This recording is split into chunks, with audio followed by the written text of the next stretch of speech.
Morning students, now today we going to start the part 2 of lesson number 6। इससे पहले हम लोगों ने डेक्कन प्लेट्यूज के बारे में पढ़ा था, नागार्जुन डैम के बारे में पढ़ा था जो और सेंट्रल हाईलैंड्स के बारे में पढ़ा था। इट मीन्स कि साउथ के जो मेन पार्ट्स है वो हमने पढ़ लिए थे। अब आते हैं हम कोस्टल प्लेन और आइलैंड्स पे। ठीक है, प्लेन्स का मतलब होता है PLAINS। प्लेन्स का मीन्स होता है जो खुले मैदान रहते हैं। साउथर्न एरिया में ऐसे कौन सी जगह है जो बहुत ही फैली जगह पे है और वहाँ पर बड़े बड़े जो मैदान हैं उनके बारे में हम यहाँ पढ़ेंगे। इसके बाद आइलैंड, आइलैंड मीन्स द्वीप, महाद्वीप जो होते हैं उन्हें हम आइलैंड्स कहते हैं। So let's start. Coastal plains, a piece of land bordering a sea और an ocean is known as the coastal plain. ठीक है, बड़े बड़े समुद्रों और महासागरों के पास जो खुली हुई ज़मीनें रहती हैं, फैली हुई ज़मीनें रहती हैं, उन्हें हम प्लेन्स कहते हैं।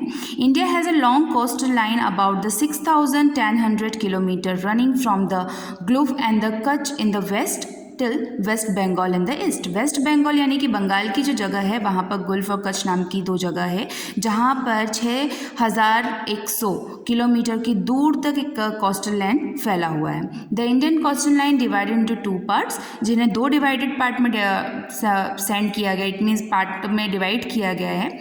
The first is eastern coastal plan और वेस्टर्न, यानी कि जो ईस्ट की दिशा में है उसे ईस्टर्न कोस्टल प्लान कहते हैं और जो वेस्ट के डायरेक्शन में है उसे वेस्टर्न कोस्टल प्लान कहते हैं। तो अब हम पढ़ते हैं कि ईस्टर्न कोस्टल प्लान में कौन कौन से स्टेट आ जाते हैं। The northern circles in the north and the Coromandel coast in the south together from to eastern coastal plan.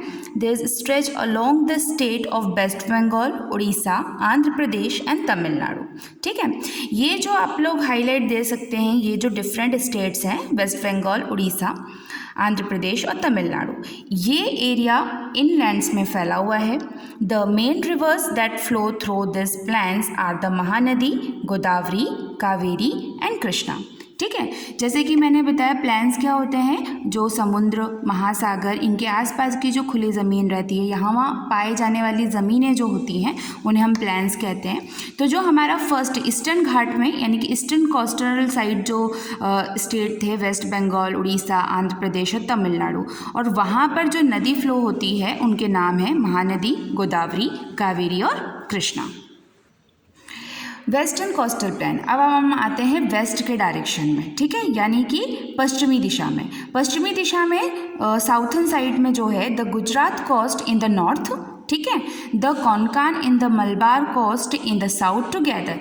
It means north और साउथ के बीच का जो एरिया है वो गुजरात को और मलबार को क्रॉस करता है, इसे हम कहते हैं western coastal plan.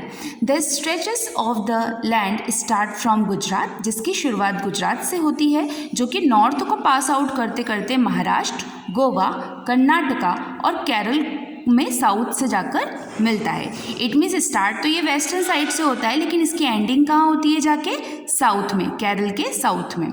The main river flowing in this region are Tapi, Narmada, Zuari and मंदोवी।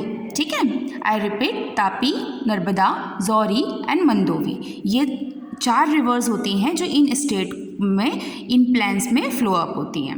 Okay, अब आते हैं हम आइलैंड्स में। आइलैंड का मतलब होता है महाद्वीप। महाद्वीप यानी कि ऐसी जगह जो समुद्र के बीचों बीच पाई जाती है, जहाँ पर बहुत ही घने जंगल पाए जाते हैं और बिल्कुल बीचों बीच आइलैंड होता है। आप चाहें तो गूगल की हेल्प से और डिफरेंट टाइप्स ऑफ हमारे इंडिया या इंडिया के बाहर जहाँ भी आइलैंड्स हैं उनकी पिक देख सकते हैं, तो आपको समझ में आ जाएगा कि एग्जैक्टली आइलैंड क्या होता है। A piece of land surrounded by water all sides is known as the island. ठीक है, एक ऐसी जगह जो पानी के चारों तरफ, जिसके चारों तरफ पानी होता है, उसे हम आइलैंड कहते हैं। The 2 main group of island in India are the Andaman and Nicobar island. India में 2 है, 2 पार्ट्स में डिवाइड है हमारा आइलैंड। पहला है Andaman and Nicobar island in the Bay of Bengal और दूसरा है the Lakshadweep island in the Arabian Sea. ठीक है, आप लोगों ने इंडिया का मैप देखा होगा, इस टाइप से कुछ रहता है साउथ का एरिया। इट मीन्स ये जो निचला हिस्सा रहता है, इसकी 2 जगह आप लोगों ने हमेशा मैप में देखा होगा, ब्लू कलर रहता है। ब्लू कलर आइडेंटिफाई करता है वाटर एरिया को। ठीक है, तो वाटर एरिया जो आपका राइट साइड है ये आता है बे ऑफ बंगाल, यानी कि अंडमान निकोबार आइलैंड जो है वो बे ऑफ बंगाल में है और लक्षद्वीप जो है वो अरेबियन सी में है। It means left side, right और लेफ्ट में डिवाइडेड रहता है। Okay, Andaman Nicobar island Bay of Bengal को डिनोट करता है और लक्षद्वीप कहाँ पर है, अरेबियन सी में है। फर्स्ट हम डिस्कस करते हैं Andaman and Nicobar island.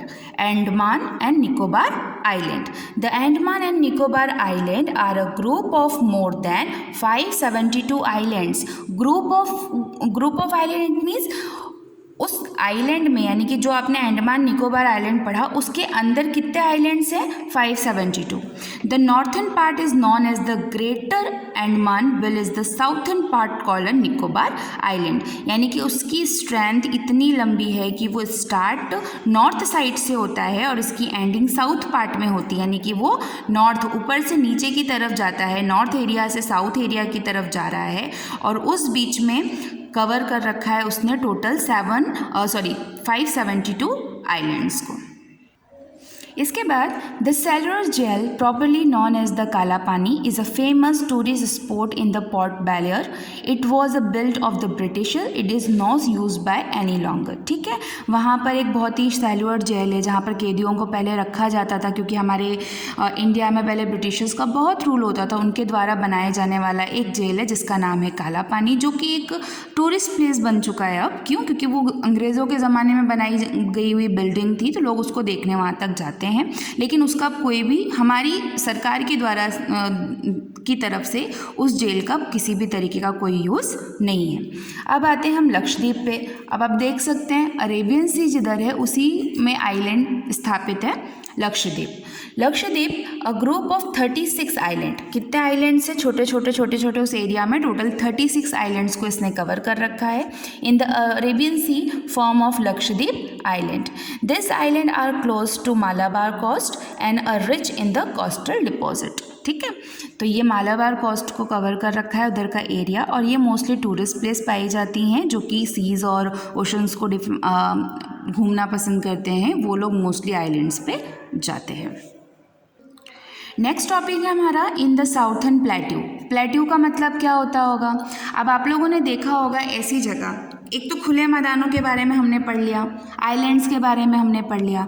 Plateaus ऐसी जगह होते हैं जो पहाड़ी मैदान होते हैं। पहाड़ी मैदान यानी कि मैदान जैसी खुली सी जगह तो रहती है बट वो पहाड़ों में कन्वर्ट रहते हैं। आप चाहें तो गूगल में प्लेट्यू सर्च करके उसके हिंदी मीनिंग जब सर्च करेंगे ना, तो बहुत सी ऐसी पिक्चर्स आ जाएंगी जो प्लेट्यूज़ को आइडेंटिफाई करेंगी, तो आपको ईजिली समझ में आएगा कि एग्जैक्टली प्लेट्यूज़ क्या होते हैं। सबसे पहले हम पढ़ते हैं प्लेट्यू में क्लाइमेट यानी कि मौसम। The southern plateau is very hot, काफ़ी गर्म पाया जाता है क्योंकि साउथ के एरिया में पत्थरों की जो ज़मीन है वो काफ़ी ज़्यादा होती है। Summer begins in a March and continue till the June, यानी कि वहाँ सबसे ज़्यादा गर्मी मार्च से लेकर जून के बीच में पाई जाती है। In the summers the temperature goes above यानी कि ऊपर 40 डिग्री सेल्सियस से ऊपर जाता है। The monsoon begin in June and continue till October, और यहाँ पर monsoon it means rainy season जून से लेकर अक्टूबर तक कंटिन्यू रहती है। Winter begins in here November to continue will February, और यहाँ का जो विंटर सीजन का टाइमिंग है वो नवंबर से फरवरी के बीच में रहता है। In the winter the temperature at some place goes to 10 below यानी कि नीचे, अबाव यानी ऊपर। गर्मी में यहाँ का टेम्परेचर 40 डिग्री से ऊपर हो जाता है और ठंड में यहाँ का टेम्परेचर 10 डिग्री से नीचे हो जाता है। पीपल, अब वहाँ के लोग कैसे रहते हैं?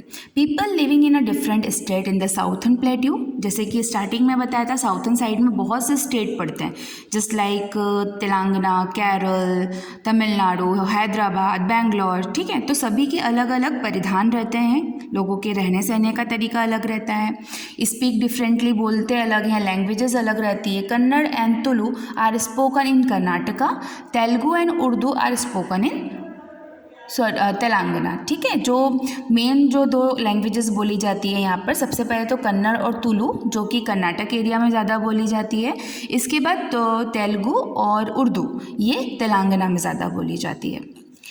अब हम पढ़ते हैं इसके बाद vegetations.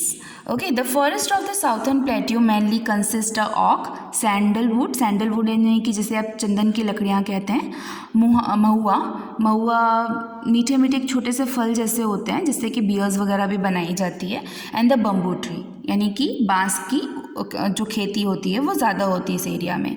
Crop like jowar, bajra, cotton, sugar cane, rice, grapes and species mean मसाले आर ग्रोन हियर इन एबिडेंस।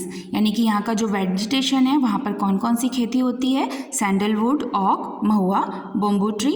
और क्रॉप्स कौन सी होती है, जवार, बाजरा, cotton, sugar cane, rice, grapes and spices. इसके बाद लास्ट टॉपिक है हमारा wild life sanctuaries and park. Wild life sanctuaries and park वो जगह होती है जो गवर्नमेंट के अकॉर्डिंग होती है। ऐसी जगह जहाँ नेशनल पार्क में जानवरों को रखा जाता है, सेंचुरीज़ में जानवरों को रखा जाता है और उस पर बिल्कुल एक गवर्नमेंट की तरफ से ऑर्डर रहते हैं कि ना तो आप वहाँ के किसी भी तरीके के पेड़ पौधों को काट सकते हो, औषधियों को काट सकते हो, ना ही वहाँ पर रहने वाले किसी जानवर को आप मार सकते हैं। क्यों? क्योंकि वो गवर्नमेंट के अंडर आता है और ये एक तरीके से प्रोटेक्शन होते हैं प्लांट्स और डिफरेंट टाइप्स ऑफ स्पीसीज़ के लिए। The Mudumalai wild life sanctuary and Kanha national park, ठीक है। वाइल्ड सेंचुरी कौन सी है वहाँ, मधुमलाई और Kanha national park and Annamalai wild life sanctuary are some of the famous wild life sanctuary and national park in the southern plateau. यानी कि साउथर्न एरिया में कौन कौन सी सेंचुरीज और पार्क हैं। पहला है मुधुमलाई वाइल्ड लाइफ सेंचुरी जहाँ पर जानवरों को रखा जाता है, Kanha national park, Annamalai wild life century. Okay students, so this topic is end here. I hope this topic is clear to you. हमने इस चैप्टर में जो साउथ एरिया है उसके बारे में पढ़ा। जैसे कि मैंने आपसे कहा आइलैंड, प्लेट्यू और प्लेन्स के बारे में आप गूगल पे और अच्छे से देख सकते हैं कि एग्जैक्टली उनकी पिक्चर्स कैसी होती है, तो आपको माइंड में क्लियर हो जाएगा। और जो मैंने यहाँ पर वाइल्ड लाइफ सेंचुरी और नेशनल पार्क के नाम बताएं, इनको भी आप चाहें तो गूगल पर डिटेल में हिंदी में भी पढ़ सकते हैं। Have a good day.